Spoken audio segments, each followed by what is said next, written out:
Lagi-lagi harus hati-hati bahwa Jokowi itu adalah seorang politisi yang licik dan juga licin. Ya. Adalah bagaimana menggunakan Prabowo sebagai suatu kendaraan. Dia masih bisa bermanuver, dan Prabowo juga memegang janjinya bahwa apa yang dia lakukan bukanlah untuk dirinya, bukanlah untuk keluarganya, bukanlah untuk kroninya, tapi untuk rakyat banyak. Dia bukan hanya licin bagai belut yang bermain di air, bahkan juga licin bagai belut yang bermain di minyak ataupun di lumpur yang keruh.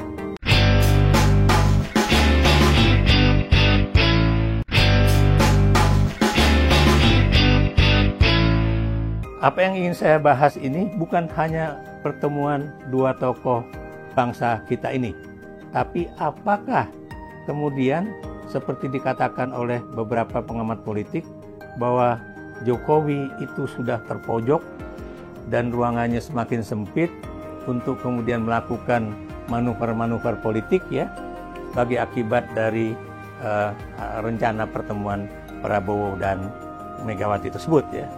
Kita tahu ya bahwa itu sulit terjadi. Kenapa demikian? Karena kita tahu Jokowi itu masih punya satu kepentingan politik, yaitu menjadikan anaknya Gibran Rakabuming Raka untuk menjadi Presiden Republik Indonesia with whatever mean, dengan cara-cara apapun ya. Dan karena itu bukan mustahil yang namanya Jokowi, walaupun katanya sudah duduk tersudut di sebuah ruangan, pastinya dia akan melakukan berbagai gerakan politik. Dan ini yang kita harus hati-hati. Saya beri contoh misalnya, bahwa Jokowi itu juga adalah seorang yang benar-benar tough, ya, benar-benar memiliki suatu keinginan yang kuat untuk sesuatu yang ingin dicapai. Saya beri contoh, pada Pilkada DKI 2012 yang lalu, itu sebetulnya itu sangat sulit bagi Joko Widodo untuk memenangi Pilkada Jakarta pada tahun itu, karena biar bagaimanapun yang namanya Fauzi Bowo itu memiliki suatu kekuatan politik yang kuat ya, bukan saja didukung oleh berbagai organisasi pemuda dan juga tentunya kalangan masyarakat banyak, tapi dengan satu strategi yang disebut dengan belusukan, dia kemudian bisa mengalahkan Gubernur DKI Jakarta pada saat itu ya, Fauzi Bowo atau Foke. Kita juga bisa lihat ya, pada pemilu presiden 2014, Anda tahu gabungan dari partai-partai politik yang mendukung Prabowo Subianto pada saat itu ya, itu sangat banyak ya. Kekuatannya tidak mungkin dikalahkan. Sampai-sampai Amin Rais pada saat itu mengatakan bahwa ini yang pasti Prabowo akan menang, dan kalau Jokowi menang, ini lagi-lagi isu politik yang berkembang pada saat itu, Amin Rais akan melakukan suatu jalan kaki dari Jogja ke Jakarta. Suatu hal yang tidak pernah dia lakukan ya. Nah, kita juga lihat misalnya bagaimana membuat agar Prabowo itu bisa ditundukkan, bukan saja lewat pemilihan umum atau pemilihan presiden ya, dan ini terjadi pada 2014 dan 2019, tapi juga bagaimana secara pribadi dia bisa ditundukkan. Makanya kemudian yang disebut dengan politik akomodatif itu dilakukan oleh Jokowi, dan tidak ada orang yang pada saat itu menduga bahwa ini adalah bagian dari politics of appeasement atau politik pendamaian ya, perdamaian antara Jokowi dan Prabowo pada saat itu. Ternyata ada tujuan lain yang disimpan oleh Jokowi, adalah bagaimana menggunakan Prabowo sebagai suatu kendaraan, menjadikan Gibran Rakabuming Raka itu bisa masuk menjadi calon presiden dan kemudian terpilih menjadi calon wakil presiden. Pada saat itu Jokowi ingin agar saya dukung Prabowo menjadi Menhan, saya melakukan hubungan yang begitu baik dengan Prabowo supaya kepercayaan itu makin dekat ya, dan kemudian saya akan titipkan anak saya menjadi calon wakil presiden, dan akhirnya itu terjadi ya. Dan kemudian Anda tahu Dan kita semua juga tahu cara-cara apa yang dilakukan oleh Jokowi dengan berbagai cara apapun, ya, baik legal ataupun melanggar hukum, ya, baik itu melalui ekonomi yang didukung oleh berbagai pendukungnya, tapi juga menggunakan anggaran-anggaran yang fantastis dari program-program pemerintah, dan itu hasilnya adalah dia bisa menjadikan anaknya wakil presiden. Berhenti? Enggak juga. Kenapa? Karena dia masih punya impian atau keinginan politik agar Gibran bisa mengambil alih kekuasaan Prabowo Subianto sebagai Presiden Republik Indonesia. Ini yang harus hati-hati. Makanya saya terus terang menyatakan kepada Anda semua, ya, mungkin Anda nggak percaya bahwa saya termasuk warga negara Indonesia yang di dalam sholat-sholat saya selalu mendoakan Presiden Prabowo Subianto diberikan kesehatan yang maksimal oleh Tuhan, diberikan yang namanya umur yang panjang, diberikan kekuatan iman yang kuat dan juga pikiran yang kuat agar bisa menyelesaikan tugas-tugas beliau sampai 2029 sebagai Presiden Republik Indonesia. Tentunya juga untuk kepentingan rakyat banyak.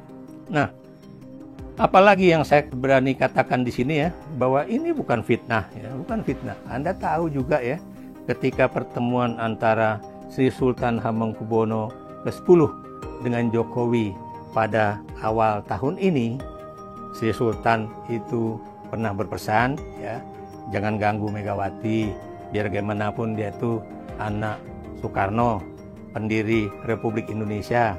Tanpa bapaknya tidak akan ada Indonesia. Macam-macam yang dipesankan oleh Sri Sultan Hamengkubuwono ke-10 tersebut, ya, atau ngarso dalem kepada Jokowi. Apa yang terjadi? Bagaimana dia memperlakukan Megawati? Bagaimana dia memperlakukan PDIP? Bukan saja pada pemilihan presiden 2024 yang lalu, terlebih lagi pada Pilkada 2024 yang lalu, ya.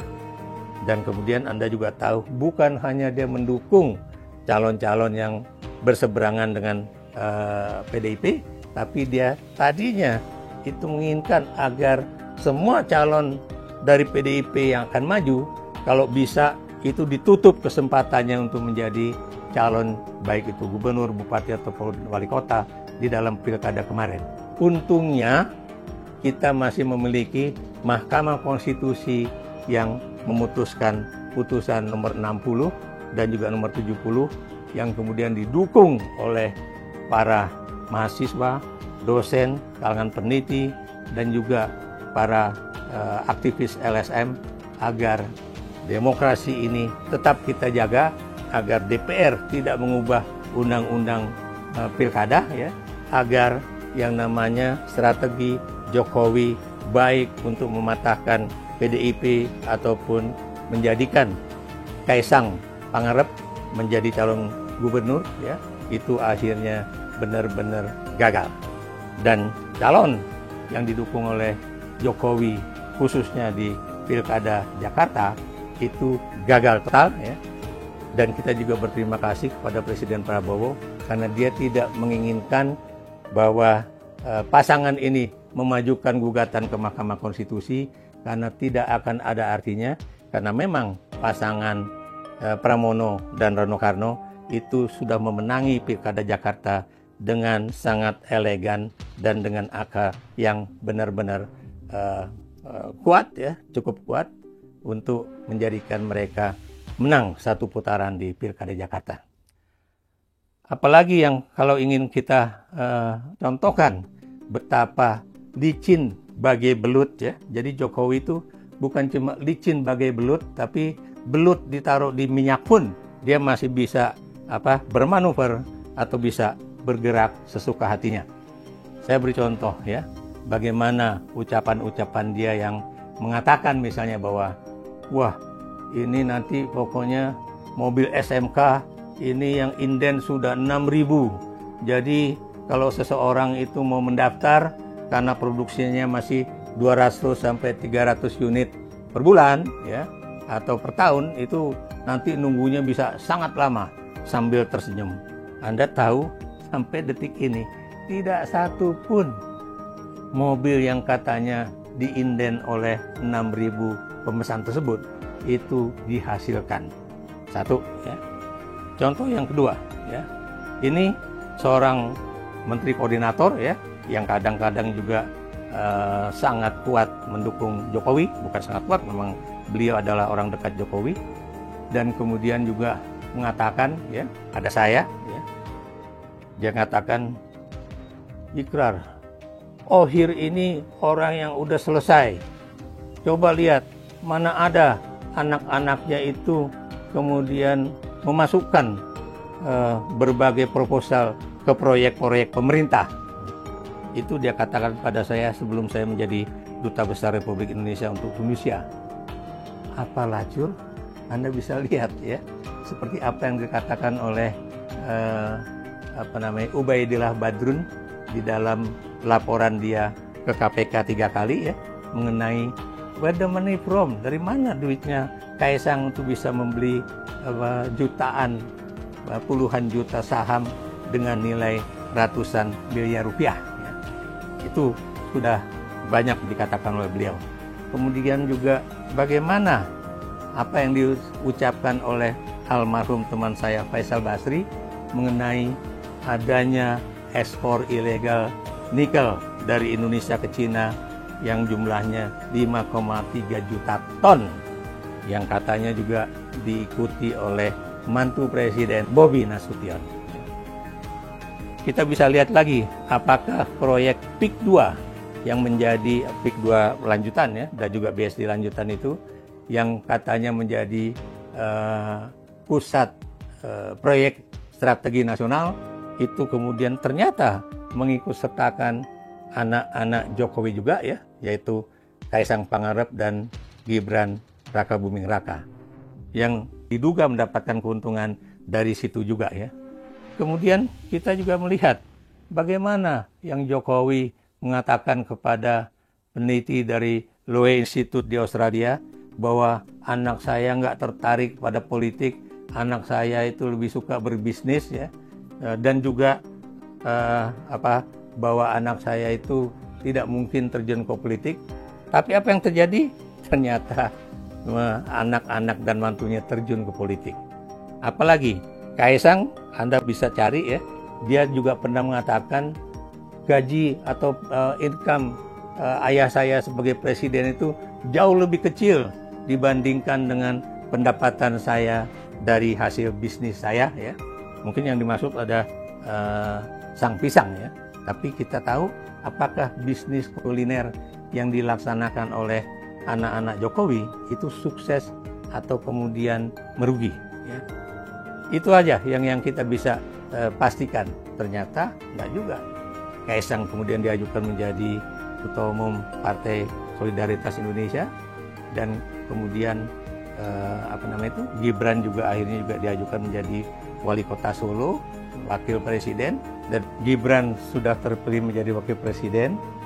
Dan bukan berarti bahwa Jokowi akan berhenti sampai situ. Jokowi tetap ingin agar Gibran menjadi Presiden Republik Indonesia with whatever means, dengan cara-cara apapun, ya. Dan karena itu, lagi-lagi saya berharap mudah-mudahan Pak Prabowo itu umur panjang, sehat, dan pikirannya juga tetap kuat, ya. Dan kerjasama dengan Megawati juga akan berjalan baik demi Indonesia Raya, demi nusa dan bangsa kita, demi anak-anak dan cucu-cucu kita, yang lagi-lagi mudah-mudahan Prabowo juga memegang janjinya bahwa apa yang dia lakukan bukanlah untuk dirinya, bukanlah untuk keluarganya, bukanlah untuk kroninya, tapi untuk rakyat banyak. Dan di sini kita lagi-lagi harus hati-hati bahwa Jokowi itu adalah seorang politisi yang licik dan juga licin, ya. Dia bukan hanya licin bagai belut yang bermain di air, bahkan juga licin bagai belut yang bermain di minyak ataupun di lumpur yang keruh.